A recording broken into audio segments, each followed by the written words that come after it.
সেলিমুজ্জামান খান অতীতে আওয়ামী লীগের রাজনীতির সঙ্গে সক্রিয়ভাবে জড়িত ছিল। বর্তমানে তিনি নিজেকে সাংবাদিক হিসেবে পরিচয় দিয়ে আমার কাছে একাধিকবার অর্থ দাবি করেছে। আমি ৩ দশকের বেশি সময় রাজধানীর মিরপুর ১ নম্বরে এলাকার সিবলক এলাকায় সুনামের সঙ্গে বসবাস করে আসছি, কিন্তু বেশ কিছুদিন ধরে ফ্যাসিস্ট আওয়ামী লীগের নেতা ও সাবেক কাউন্সিলর কাশেম মোল্লার ভাইকনা মিরপুর থানা সৈনিক লীগের পদধারী নেতা ও নিজেকে সাংবাদিক পরিচয়দানকারী সেলিমুজ্জামান খান বিভিন্নভাবে আমাকে ও আমার পরিবারকে হয়রানি করে আসছে।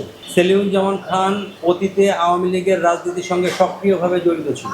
বর্তমানে তিনি নিজেকে সাংবাদিক হিসেবে পরিচয় দিয়ে বিভিন্ন অপরাধ কর্মকাণ্ড পরিচালনা করছেন। আমার জানা মতে তিনি কোনো নিবন্ধিত বা স্বীকৃত গণমাধ্যমে কর্মরত নন। তা সত্ত্বেও তিনি মিরপুর প্রেস ক্লাবের সহসভাপতি পরিচয় ব্যবহার করেন, নিজ বাসভবনে একটি কথিত প্রেস ক্লাবের অফিস পরিচালনা করেন।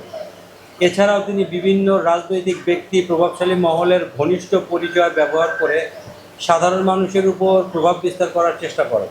আমি অত্যন্ত দুঃখের সঙ্গে বলতে চাই যে সেলিমুজ্জামান খান অতীতেও বিভিন্ন অজুহাত ও মিথ্যা অভিযোগ তুলে আমার কাছে একাধিকবার অর্থ দাবি করেছে। কখনো সাংবাদিকতার প্রভাব খাটানোর কথা বলেছেন, কখনো আবার বিভিন্ন ধরনের সংবাদ প্রকাশের ভয় দেখিয়ে আমাকে চাপ প্রয়োগের চেষ্টা করেছে। কিন্তু আমি তার অন্যায় অযৌক্তিক দাবির কাছে নতি স্বীকার করিনি।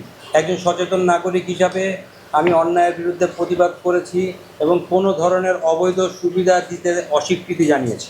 এরই ধারাবাহিকতায় গত ২৯শে মে সকালে আমি ও আমার ভাই এলাকায় চলাচলের সময় সেলিমুজ্জামান খান আমাদের পথরোধ করেন। এ সময় তিনি প্রকাশ্যে আমাদের ভয়ভীতি প্রদর্শন করেন এবং বিভিন্ন ধরনের হুমকি দেন। তিনি আমাদের বিরুদ্ধে মিথ্যা, বানোয়াট ও উদ্দেশ্য প্রণোদিত সংবাদ প্রকাশ করারও হুমকি দেন।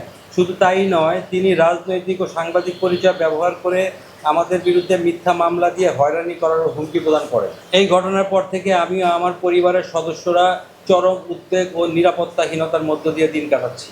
আমরা আশঙ্কা করছি যে কোনো সময় আমাদের বিরুদ্ধে মিথ্যা তথ্য ছড়িয়ে সামাজিকভাবে হেয় প্রতিপন্ন করার চেষ্টা করা হতে পারে, অথবা মিথ্যা মামলার মাধ্যমে হয়রানির শিকার হতে পারি আমরা।